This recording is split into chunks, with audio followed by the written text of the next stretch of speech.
Loud and Quiet presents Midnight Chats.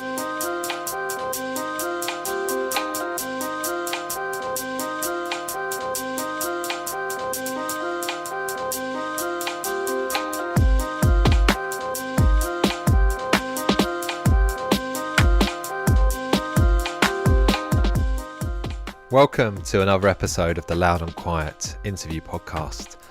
Thank you for joining us once again and taking the time to download this podcast or stream it, however you're choosing to listen. It's appreciated by myself and Greg, who does the rest of these interviews when it's not me. So Future Islands have a new album coming out next month on the 7th of April. It's called The Far Field. It's released via the 4AD label, a second album by them. And that's as much information as you'll get on that from this podcast, because we don't talk about the new album, even though my conversation this week is with Samuel T. Herring, who's the lead singer of Future Islands. We just don't talk about the album, and that's probably my fault. But we got sidetracked talking about other things, and then time ran out, and that was that. It got to the end, and I was like, oh, we didn't do the thing that you were probably here to do, which was plug your new album. But he didn't seem too bothered by that, and we'd had a great conversation, so I didn't mind too much. But it's out there, it's coming on the 7th of April, and yeah, it's called The Far Field. It's the second one for 4AD, as I say. And it follows the band's fourth record, which was that breakout album called Singles. And that record took the band from a touring punk band essentially to national TV. They had this incredible kind of spike in reach when they went on the David Letterman show and they performed Seasons. And you probably all know this already because it was a viral thing. A lot of people got to see the band that had never seen the band before and even knew they existed. And it did wonderful things for them. And I was really happy for them because Future Islands are one of those bands who have toured and put the graft in. They've put the hours in. And it was nice to see that last year and the year before they really they got their dues, and they were playing bigger shows and they're all over the place. So this next record, I'm sure, is going to just keep them on that track. But we don't talk about the new record. What we talk about is Sam's love for rap music, growing up in North Carolina, a bit about Baltimore, and some other bits and pieces. We met just around the corner from our office in a hotel that Sam was staying in. It's a nice hotel anyway, but he had one of the posher rooms, and it had a full working kitchen in his room. And we kind of hung out there for an hour or so. And he was great fun to talk to, very enthusiastic, very funny, and just very, very likable guy. And this is the conversation I had with Samuel T. Herring, not so much about the band's new music, but about some of his old music and what it's like to be in Future Islands.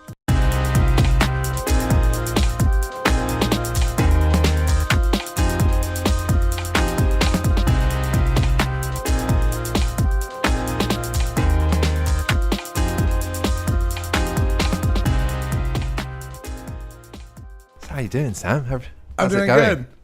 Good. Welcome to my lovely hotel room. This is nicer than my house. You've got your pre-mixed cocktails. Oh man, they got me through the end of the night last night. Okay, you've still got a few left. Did you got those 4? Yeah, well, I got in late last night, so I have to drink the other 3 today because I have to leave tomorrow. Okay. So they said it's $18. I think that sign says it's $18 if I don't drink it. Okay. Yeah. So you have to. It's going to cost you if you don't. It's going to cost me if I don't. All right. To make this happen. So you arrived last night. You flew in last night? We took the Eurostar from Brussels, and this has been crazy. So we've never actually done a press tour. We're on like a press tour, which means you do 10 interviews a day and you don't get to play. Usually it's 4 interviews a day and then you play. And the playing is the ultimate release from all the chat, the blathering. Sorry, yeah. No, that's fine. You're like, well, at least we get to play, but this one's like this is crazy. So we've done like this might we've done like at least 10 interviews a day. We did 14 in Madrid, which was the first day. Okay. Which I've never even touched on 14 interviews. It's pretty crazy. How's it been going? It's been going good. Yeah. It's been going good. It's funny because like the questions that I would normally answer, now Garrett and William can answer them. And the questions that William would answer, me and Garrett can answer them. Right, sure. Like we've figured out the answers to certain questions, which is really funny because sometimes if Garrett can be the quietest at times, and now me and William will just look at him, be like, "Your turn to answer this question." Yeah, and so he'll go through the script. Kind of like, come on, pull your weight. This is your line. Yeah, come on, man. You're like feeding him a line. But he's like secretly the funniest one. Okay, he's a secret weapon of the band. Oh, always. So you're still in Baltimore? You're still based in Baltimore? Yeah, we're still in Baltimore. Been there. I just had my 9th anniversary in the city. Okay. Yeah. And what's Baltimore like? Because over here in the UK, at least, most people kind of associate with The Wire. Yeah, that's our reference point. It's The Wire. Yeah, Baltimore's like Birmingham. Okay. Yeah, it's like, but really it is like a working class city, post-industrial. It definitely has its own culture. It has its own accents. I mean, for as far as American cities, there were so many American cities that fell after the assassination of Martin Luther King, rioting in many cities across the United States, like white flight, white people being afraid and going out and starting in the suburbs. But there's, what's happening in America now is those same families that left the suburbs are now coming back into the cities and gentrifying, where there was basically wastelands left, a lot of money leaving urban centers with families, tax dollars, and now they're coming back in and pushing people out who have been the people who are kind of left behind. And so Baltimore has some of that, but in a place like Detroit, where it's just really an empty city for 30, 40 years, it's just been an emptied out, is it still like place. that in Detroit? What Detroit's experiencing its own turnaround. Okay. But the thing about is, like for Detroit, when people left, you don't have to drive through Detroit. Like as far as the highway systems, like you have to go off the way to go through Detroit. Like if you're going from, say, Pittsburgh to Chicago, or in the long run, if things are going from Philadelphia or New York to Chicago, you don't have to go through Detroit. But Baltimore, you have to drive through. Like if you're going to go from DC to Philly, or DC to New York, or New York south of DC to the south, you have to go through Baltimore. So I think in a way, like where some of the Rust Belt cities, Buffalo, New York, Erie, Pennsylvania, Detroit, they experienced great losses in population, and have kind of remained that way. Baltimore lost a great amount of its population, but it still remained relevant and still remained a place that was a middle ground that you had to go through, but has a lot of the characteristics of what Manchester had in the late 70s, early 80s, that kind of bred so much artistic creativity because of that kind of somewhat desolate atmosphere. I've felt that way about Baltimore for a while. There's that great book, Rip It Up and Start Again, that kind of speaks about these different, the Manchester, Akron, Ohio, like place, New York City in the 50s, 60s, even the 80s, Sure. Like the way New York created hip hop, from, I don't know, burning buildings. Yeah. And then this art form that's kind of taken over all of music has emerged, There can't be many major cities in the US that you guys haven't been through, because you've toured hard, you've driven a lot. Yeah, well, we're Country. really excited because this year, I'm trying to think what month it is. We're going to Wyoming for the first time, the state of Wyoming, and that is the last state in the United States we have not played. Okay, so right. We've played 49 of 50 states, and we've got one more to go, and we're doing Wyoming this year, and we're really excited. Ticking it really, off. yeah, I really want to make like a special T-shirt just for that show, the check it off. They're going to love it. They've been waiting a long time for you to get there then. I hope so. the shows I mean, we may just go out there and it's just going to play to a couple prairie dogs, some old bikers and stuff like that. Behind like a grill fence. Yeah, With a grill on the stage. But Wyoming is one of my favorite states to drive through. It's absolutely beautiful. It looks like an Andrew Wyeth painting. I don't know if you're familiar. Christina's World. It's just like these green pastel rolling hills and like tornado trails like rolling over the top. Like I remember the first time driving through Wyoming. This would have been on our first U.S. tour back in late 2008. Seeing cyclones just hanging out in the distance, and you can see the trails like across the fields. It's absolutely beautiful. I mean, that's part of the beauty of America, which is also like part of what we don't see, and also what it used to be like before we ruined it all with our carbon footprints. What was I mean, you grew up in North Carolina, yeah, right? So what was that like before you moved to Baltimore in like 2008, something like that, right? Yeah, I moved there. I moved to Baltimore in January of 2008. Okay. I grew up in a small town called Newport, North Carolina. Like our house was actually in the slightly larger town called Morehead City next door, but our parents, me and my brother's parents worked 2 towns over, so they put us in the middle town, which I'm actually really happy about where I grew up, because Morehead City, where my parents still have a house, the house I grew up in, it's the state port of North Carolina, but it's only about maybe 15,000 people. So it's a small, very small city, and there is a lot of tourism. There's some of that kind of like, there's a little bit of old money and like these kinds of things. Kids can be they're just a little bit, I don't know, a little bit more stuck up there. And me and my brother, well, they're stuck up because to where me and my brother grew up in the town of Newport, which was a town about 4,000, and it was all basically like farmers. People just didn't have as much, so everybody was kind of on the level. Everybody was on level with one another. Everybody knew each other, and there just wasn't this kind of infighting. So we were always, playing sports growing up, being on like all-star teams, and we play against Morehead, and they would just like look down on us, and they would have their nice uniforms, and we'd be like Bad News Bears style, like, and just like whatever our parents could afford.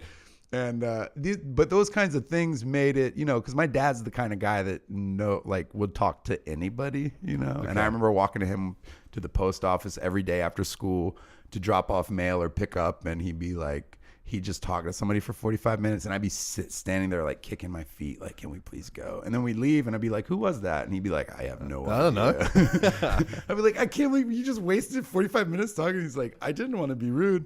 So that's like kind of like these kinds of things also, I don't know. It's like, now I'm that guy. Yeah, I was going to say, do you find yourself doing that now? Yeah, I'm totally that person now. And, but the thing is, like, my dad was the one attorney in this small town. Wow. So I might get some guff at school, like, oh, well, you're a rich kid because your dad's an attorney. I'd just be like, my dad works for your dad. Like, and my dad did tons of pro bono work just because he's not the stereotypical attorney, Right. He's just like a really, really good guy, really honest guy. I remember asking my dad when I was a kid, like, are you a good attorney? And he was just like, well, I'm an honest one. Like, so no. Which I would find, when I would find out later, he was just kind of being like, well, I do my best, but I don't lie. So I lose some cases, to be honest. And that kind of stuff, just like growing up with a really solid moral foundation in a small town where my dad would treat the judge, the judge of the county, like the head judge in the county, the same as he would treat the mechanic who fixed the car, maybe even treat the mechanic better. Really treating people all on the same level, I think, is really important to how me and my brother grew up, and how, I don't know, just how I walk through life, and kind of play. I mean, ever since I was a kid, grew up educated. My parents, that was really important to them. But, by the time I was going off to college, I would just like wear the most ripped up clothes that I had and walk into the bank. And people treat you differently. If you look different, if you look like you don't have, people will at times treat you differently and look down upon you. And then you speak to them and they realize, oh, this is an intelligent person. And I did that as a kid on purpose, or as a younger man, to be like, yeah, I know that you're looking at me a certain way, but I am an intelligent person and I can talk to you on your level. So talk to me on my level. You know, it's like trying to play with that. And in a way that's kind of become a part of our art as well, you know, of just being regular guys on stage, and regular guys off stage, but also pushing the music and the emotions of the music out in a very visceral way, because that's the truth of it, you know. Is that where your kind of interest for rap music came from when you were younger as well? And I know that you'd like you'd do battle raps against other kids in the neighborhood or different schools and stuff. Yeah. And did that come from this idea of being playing with people's perceptions? Playing with that perception, you know. I don't know. I would say, you know, the thing that really attracted me to hip hop music when I discovered it was the fact of finding out about other people's stories. Like I'm learning. I'm in rural North Carolina, and all of a sudden I'm listening to a KRS-One's self-titled album, and he's talking about, you know, when you were at home with your mother, afraid of the dark, I was sleeping out in Prospect Park, eating one meal every 48 hours, you know, and like hearing a real story about an experience that I don't understand, you know, in a way that because for me, I was like, that gives me more perspective on how other people live and the struggles of other people that are far outside of my community, not only being a kid in the rural South, but being a white kid, you know.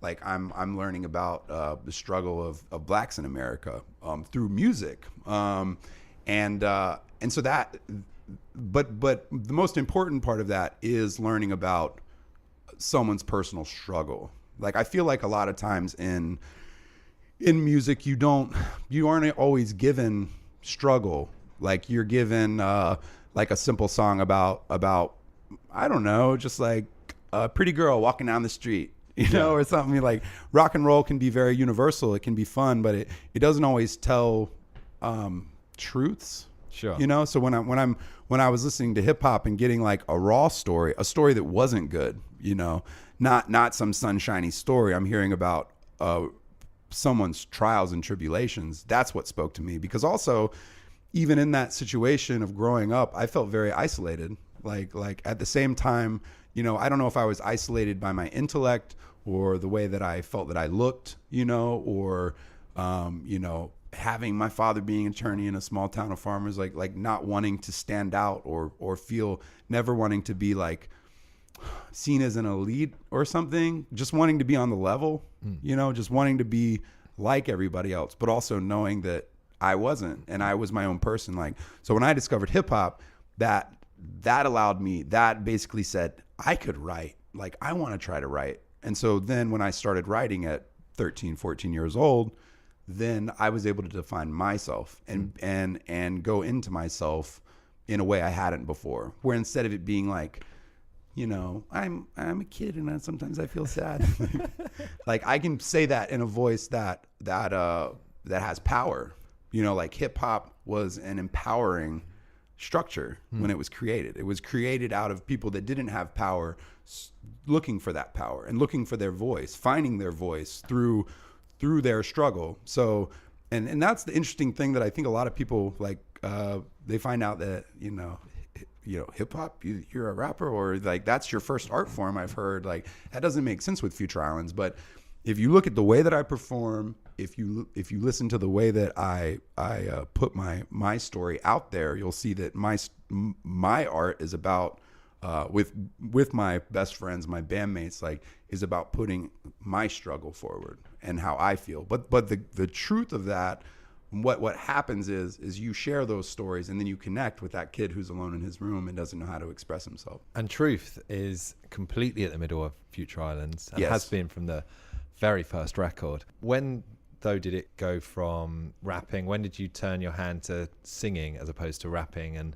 how did you discover particularly your voice, your unique growl, if I can call it a growl? Well, I mean, you know, growing up, I could always sing. And, you know, me and my brother would sing with my mom. My mom loved to sing. She played piano. So, you know, as early as I could remember, me and my brother would be with my mom and her sheet music. Like, you know, she'd have like Cat Stevens sheet music or Elton John songs. But of course, like Christmas songs, you know, around Christmas time and these things. So that was always a part of our experience growing up. But more so for me, is just like riding to and from school, or to and from my parents' office, and her listening to the oldies station, old, R&B and soul, doo-wop and these things, and singing along to like Diana Ross and the Supremes and the Temptations and Marvin Gaye and Sam Cooke, and loving these songs. And as far back as I can remember, like back then when I was that 7-year-old kid who felt like I was different and wanted a voice, like I used to have this crazy idea that I wish that I had been born in the 40s so that I could have been a singer in the 50s and 60s. Even at that age, I was like, I wish I could sing these soul songs. Like that was like the first music that really spoke to me in a real way. And that was like close to relate. Cause people say like, where did you sing? And I was like, really just singing with my mom. My mom has a great voice, and she'll be the first person to tell me that I'm flat, be like, you need to work on that note a little bit, Sam. Like, thanks, Mom. It was like even now, does she say that now? Yeah. But I mean, my mom has a 5-disc CD changer in her car, and I was really happy this Christmas when I was able to bring the Masters home of the Farfield, because I was like, well, now you can complete the collection because it's the 4 Future Islands albums and the Chieftains. That's like the 5 CDs in her car. So I go home and I ask my mom to borrow the car or something, and I jump in and it's like Future Islands playing. I'm like, I can't handle this right now. Like, does that feel weird when you weird, hear the but old track? It also makes me proud. No. I love hearing that stuff. It's just like a funny thing because I know. I mean, my mom and dad are extremely supportive, and they're like really proud of us. Which is, I don't think that we could have gotten to where we are today or where we were 4 years ago without our parents. Like all 4 of us are really lucky to have parents who have supported us, even though at times they were really terrified of what the hell we were doing with our lives. Yeah. We continued forward, and, my parents bought the first van for Future Islands, $500, best $500 ever spent. If it wasn't for that van, who knows what would have happened. But we didn't have the money to do it. And our friend who was in our first band, when he quit, he was the one who had the van. So he took the van with him.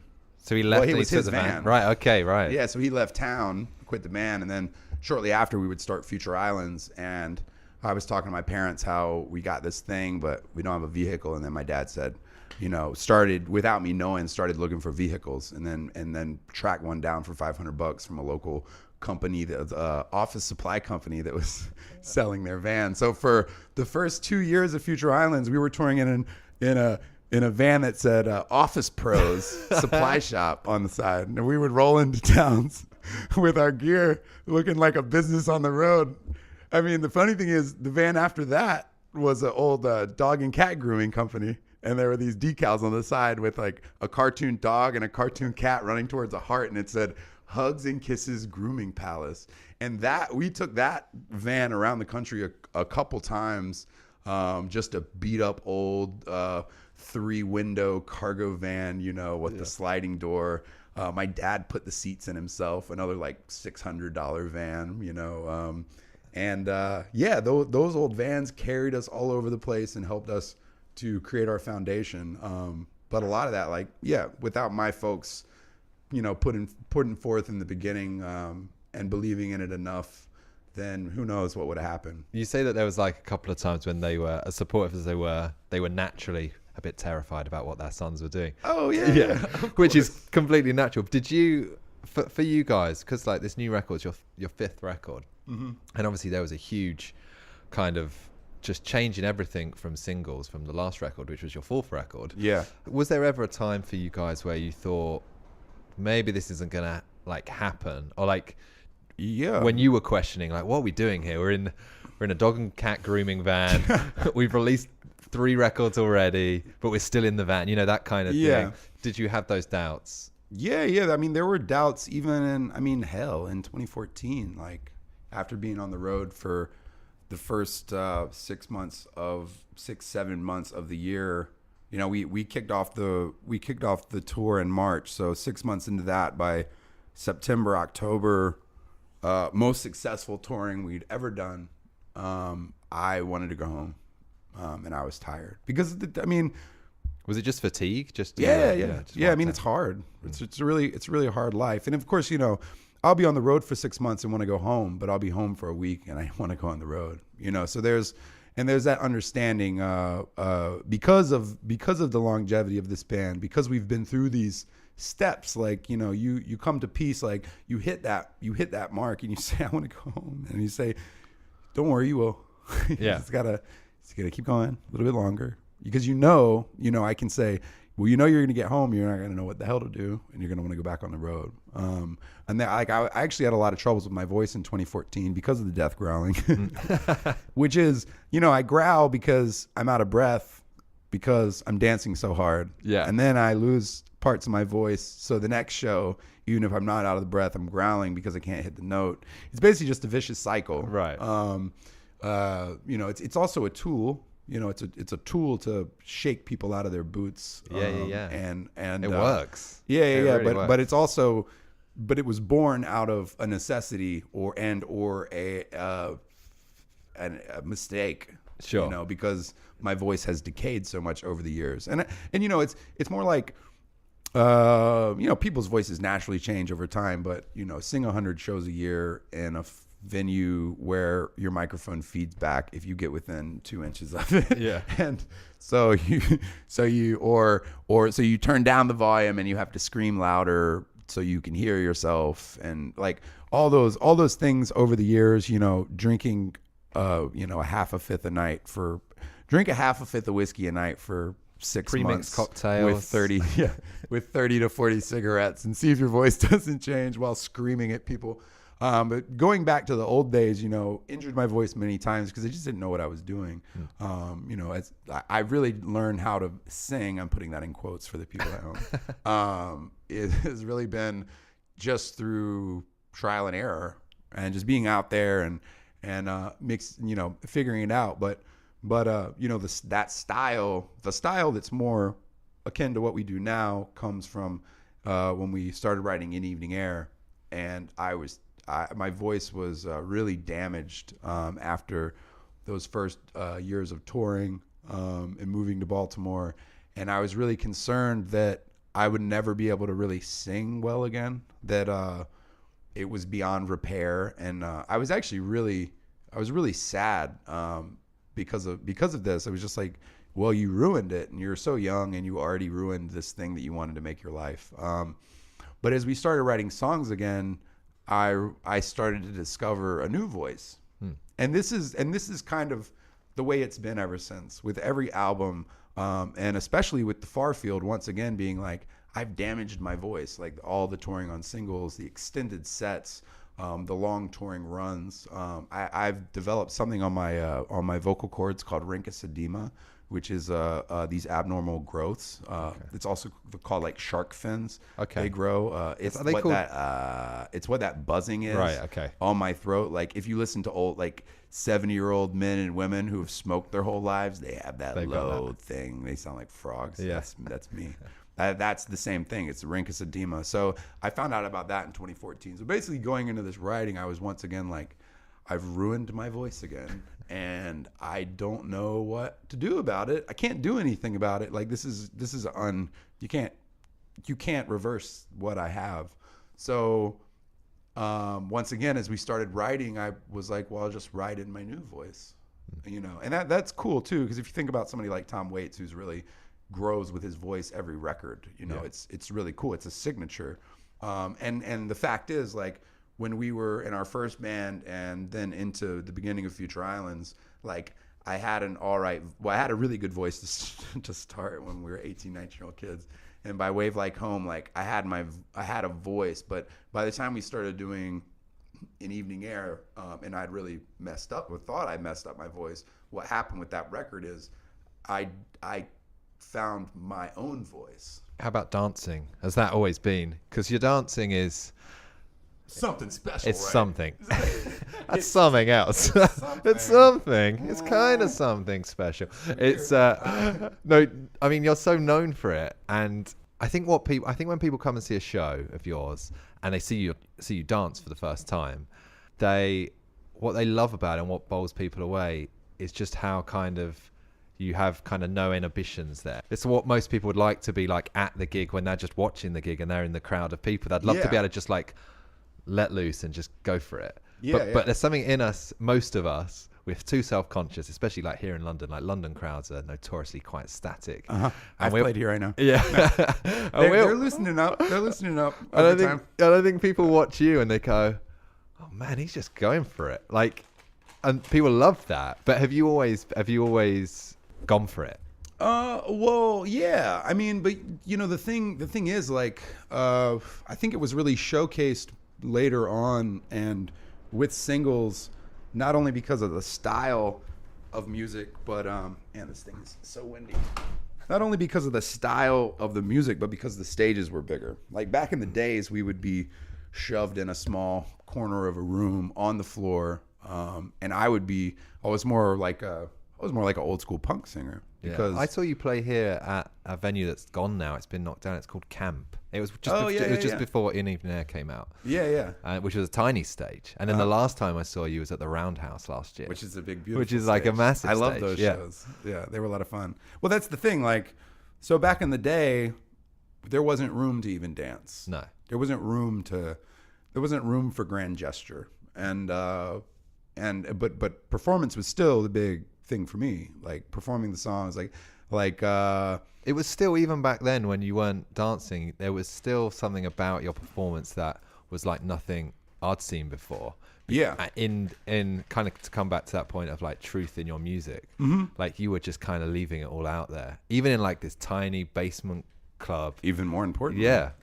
Connecting with people, actually connecting people, going head to head with people, like forcing my head on their head, grabbing people by their shirts, crying directly in people's faces. I mean, that's, it's all about telling stories, and sharing the rawest emotions from the worst parts of our lives. I shouldn't say the worst parts, but those things that inspire emotions. I've definitely met fans, or I don't really like to use the term fans, supporters of our band who are surprised that I'm very like just a chill, like nice guy off stage. They're like, how are you like this and not like you are on stage? And I was like, do you want to meet a guy that's like me 24 hours a day off stage? Like, that sounds like a nightmare. It was like, Yeah. we were joking about an interview yesterday, just like, if I was like that at home, like making eggs, just like ripping across the kitchen, like do a cartwheel into the bathroom, high kick out of it. But yeah, these, that's the dancing kind of came along as the stages got bigger. But I mean, I've always, I was in like a improvisational dance group when I was 17 years old. It was me and 4-string instruments and a bassoon. Wow. And I was the element of the music. Like I created the music with I didn't actually create the music, but they were supposed to follow my movement. So this is at like an experimental art school that I was in when after my junior year of high school. And that was kind of my first foray into dance. So even that early, but much more experimental dance, and because I was very driven by performance art. Like going into college, I wanted to study conceptual and performance art, which is funny because I flunked terribly out of school. Though there weren't any programs like that I was in a much more technical fine art school. They didn't really have what I wanted to study, but in a weird way, years later, I would find myself in a band that actually gave me all of that I wanted, which was to be able to combine, my words that I believe deeply in with my body as the sculpture, like body as art, and my words that meant so much. I could never figure out how to mix my ability to make photorealistic artwork with a pencil against my rapping, like, this crazy, circuitous, labyrinthine, probably fucking archaic, full of itself rap shit I was making when I was 18, tongue twisters.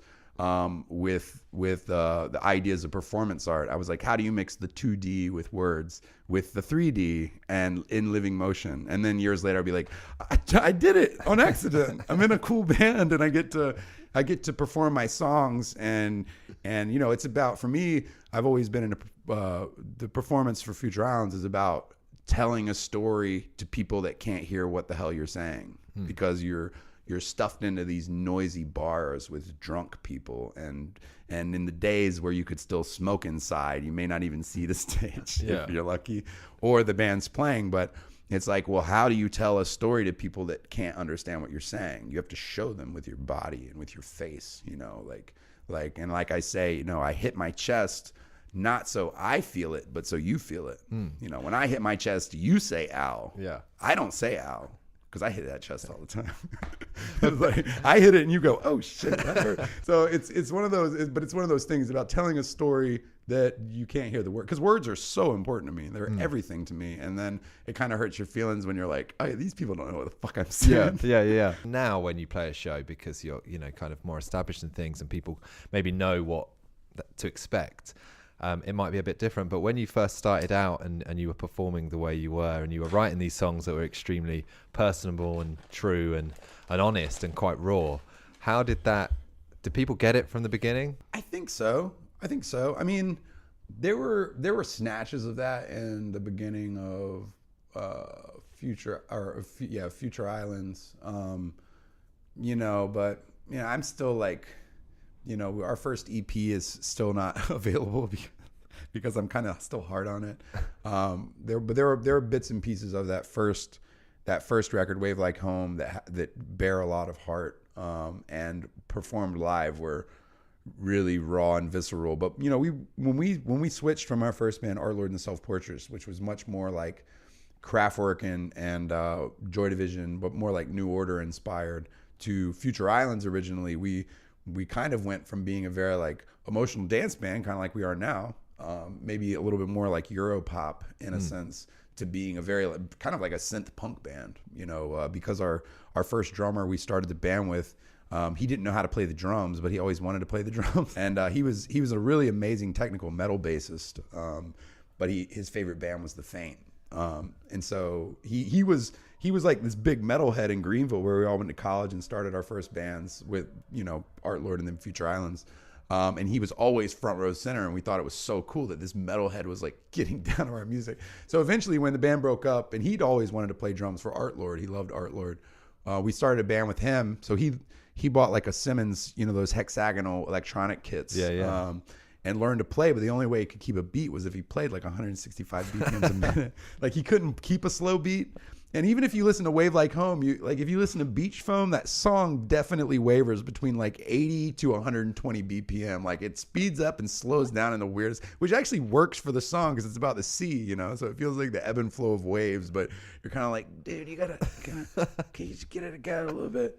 But Eric did bring this intensity that I think would carry on, I think in a way, even with those early struggles with the band and like figuring out this new sound, I think he definitely gave me something, because I never performed with a drum kit behind me before. Even if it was electronic kit, it was like, I never performed with this other kind of propulsive thing. It was always like the guys were very chill on stage and I was kind of doing my thing, but it was electronic drum beats that were just like straightforward and simple. And then all of a sudden we have this force of nature behind. You don't know which way the winds are going to blow, and you're like, oh shit, like, he's gone crazy again. And then so it added this whole extra propulsion to my dimension as a performer, that I hadn't really seen before. And I was tapping into something very different, because Art Lord was more of a preening, like kind of a very narcissistic but hurt fellow, the character that I played. But I was also got to be a character.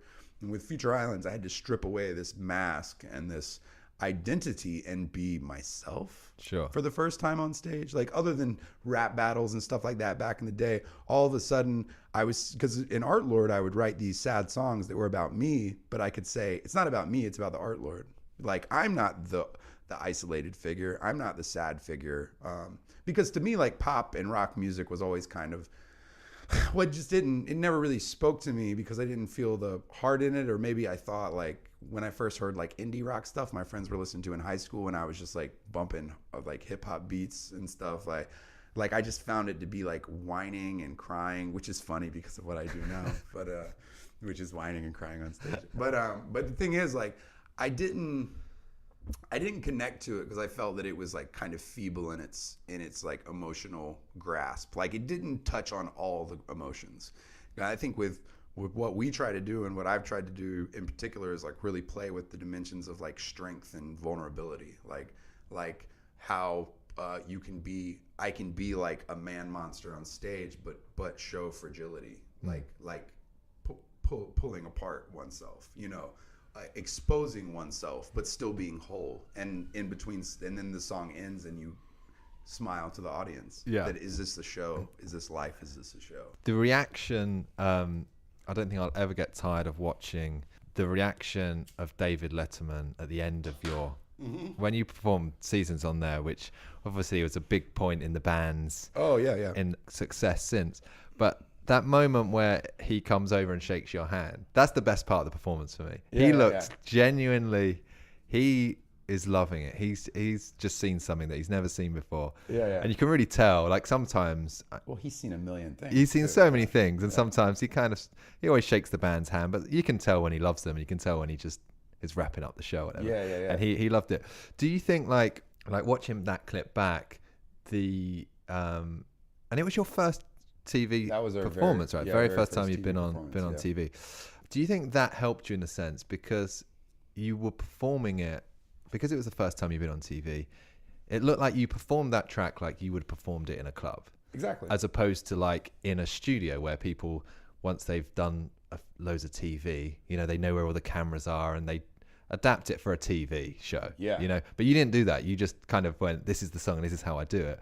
Do you think that was like that's why it kind of had the impact that it had, was because you weren't this polished band that we're used to playing on TV. You were like, we're a touring band and we just happen to be on TV right now and this is it. Well, we treated it, I mean, we were nervous, but we treated it like any other gig. And the thing you don't see on camera is that studio is smaller than we thought it would be, which was good. You know, you see it's like TV, a theater, right? It's like an actual theater. It's a theater, so maybe fits like 300 or 400. Okay. So the audience isn't actually, they are far away from you, but it's not too far. But if you watch, you know, I'm walking past the monitors out towards the people. I'm actually like looking at grandmas who are like, what's happening? You know, they're not scared, but they have like kind of like really kind of amazed looks on their face, like what's happening right now? And you know, our friends in the audience, you know, I'm looking out to the people, and I think that's the big thing about that performance, was that it wasn't insular to a band, like you're watching a band on TV on the stage, like, but it's the connection that we've always had with people, to try to connect with people and look at people in the eyes, like looking past the cameras, you know, because there's something behind the cameras, you know what I mean? But yeah, you know, that performance would have been very different if it had been 3 years prior. Not that it wouldn't have had the same impact. There's no telling. But the fact that, you know, we had, at that point, we'd played over 750, almost 800 shows. Like that shows in that performance. And also, we aren't the band that was put together and played some shows and now is going to get their TV debut after putting out their first record. Like, we were old road dogs who were getting a chance at sharing what we do. And so you know, I mean, I was reasoning with myself backstage, like, am I going to do the things I do on stage? Are you going to go for the growl? Are you going to hit your chest? You know, like how are you going to approach this? And you know, so there were nerves involved and not really being sure. And even in the, you know, I kind of blacked out on stage and just was in the performance. And that's where you want to be. You know, you want to be in a place where you're not really thinking about if your zipper is up or not, or if you're gonna fall over.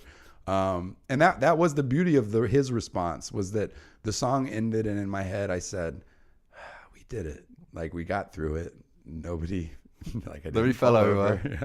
And I heard that, whoa, like from the side, and that's when I was like, oh, like kind of snapped back into it. And he had his great response, which, like I said, like even after that performance, we walked off and we're like, I think we did good. Yeah, that felt pretty good. and had no idea of the impact it would have because once again, we were just doing what we do every night. And that's been the funniest thing to it about how that performance has brought such a huge new audience to our band which is good because it's not like people found out about us and then come to a show, even still expecting that that's actually going to happen. Yeah. They're like, they come to a show like, was that real? And then they come to a show and see that it's actually even more intense and continues to be intense, like that 3.5 minutes is only a small piece of a larger puzzle, of a bigger show and a range of more emotions, so that was cool. We didn't, because it took that long to get that moment, we didn't take any of the accolades for granted or the growth for, we were just like, we felt like we earned it naturally instead of through studio tricks. I didn't wear my wig that night. my girdle of my wig. It was very much me.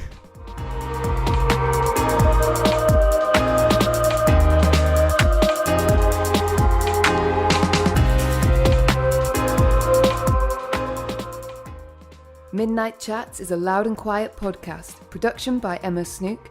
Music courtesy of Gold Panda. Search Midnight Chats on iTunes for more episodes and to subscribe. For more information, visit loudandquiet.com.